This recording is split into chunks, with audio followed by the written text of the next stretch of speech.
Madame Lola, my Yokoba, Manita Davila, Alemanic, my little Glimby, what the Jarabe, they were there, and your bottom in Monday. What I would order is the Lord doing on it. Thank you for life, Robert.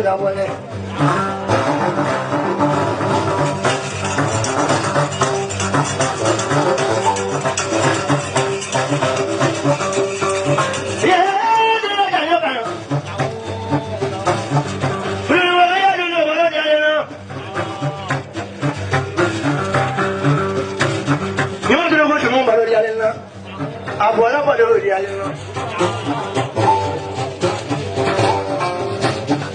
Everybody. Abuela magi ada tu kita guru wala.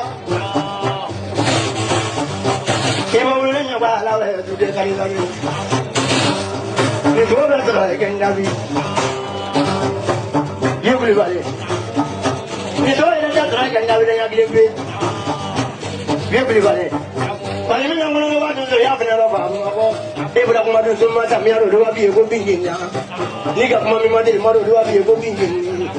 Ibu aku mami maafkan nak mana pun nak dua biar aku ni nak buat. Malah sofa tu wati kini kini nama. Jadi tu ya ni aku nak buat. Ay kau ibu dong ibu aku dah. Kalau tu balas ni kau tu berapa kita tu balas ni. Ane ke bola ni dua baru dah mana. Muda juga nak mana kan? Muda juga nak mana? Muda